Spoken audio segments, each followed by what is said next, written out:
Prime News. I'm Michael Lanos. Just in, so many new developments in the death of 5-year-old Shaniya Davis. Police now confirm her body was found along a highway in North Carolina. And then the unthinkable allegations against her own mom, Antoinette Davis, charged with offering up her daughter for sex. Now police have just released her 911 call from that day that little Shaniya went missing. Listen to Mom here, crying, pleading for her little girl. I woke up this morning and my daughter was not in the house. I don't know if she walked out or I don't know what's going on, but she's not here. How old is your daughter? She's 5. 5? Yes, ma'am. Okay. What time did you wake up? When did you last see her? I saw her at 5:30 last night. 5:30 last night. Is that when you put her to bed? Yes, ma'am. No, when she went back to bed. Okay. That was 5 this morning. Is that what you're telling me? Yes, ma'am. Okay. Were there any doors open or anything like that? She know how to unlock the front door. Okay.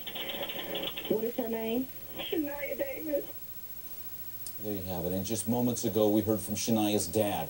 He had custody of his little girl, raised her, and then just last month, he thought he would let Shaniya's mom have a little more time with her daughter. I believe every parent would blame themselves, and we all look within ourselves to see what we could have done different. So really, you think you could have done differently? Possibly, but I really don't want to get into me. This is about Shaniya. This isn't about Brad or Antoinette or Mr. McNeil. This is about Shaniya. We'll take your calls on this at 1-877-TEL-HLN. Joining me now, clinical psychologist Michelle Gollin with MomLogic.com.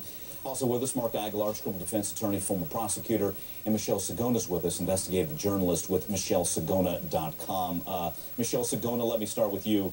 So we have the positive ID. Anything new on who may have done this to Shaniya? Well, what police released earlier, Mike, they said that more charges will follow. So we can only assume that those charges will also add up on the 2 people that they have in custody. I can tell you that just a couple of days ago when I spoke with investigators, that they did say that they feel that they have the 2 main key players in Shaniya's disappearance behind bars right now. Now that's not saying that they won't move forward if there is someone else connected, possibly connected to this, and will come forward with the rest. But as far as the charges, we should learn more about those at a press conference that's scheduled to take place tomorrow morning at 10 a.m. from the police department. And so far, Michelle, are they being pretty tight-lipped about how this heinous crime went down, about how McNeil may have taken Shaniya, went to the hotel, and then do we know anything from there? Well, here's what we know. Investigators do know for sure that when Shaniya left that hotel, just outside of, actually in the town of Sanford, North Carolina, about 45 minutes away from where she was reported missing, that she was alive.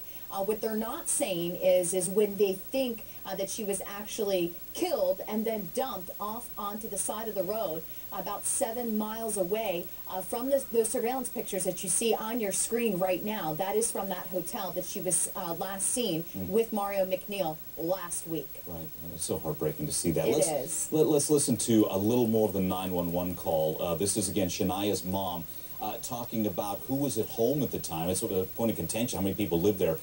Here is Antoinette Davis again. Are there any more juveniles inside the home? It's my son, but he's here. Okay. And your door was not unlocked. That's what you're telling me? No, it was not unlocked. But I'm telling you, she knows how to unlock it. I'm hoping that she didn't unlock it and walk out. All right, there you go, saying that little Shaniya walked out while she's facing charges that she gave her little girl up as a sex slave. Mark Aguilar, let's get you in on this, Mark.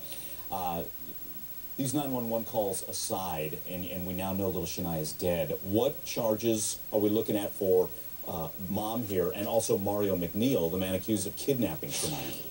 Well, for Mom, they've already alleged that they've got sufficient evidence that she did the unimaginable, something that's arguably evil, to take your own child and prostitute your child out. Now, what they're looking for, I'm sure, is evidence to prove the link between the trafficking and then the ultimate murder. They've got to have evidence. You can't just say, well, she trafficked her out, and thus anything that happened to the child is on her. They actually have to have the evidence that she knew that something like this would happen.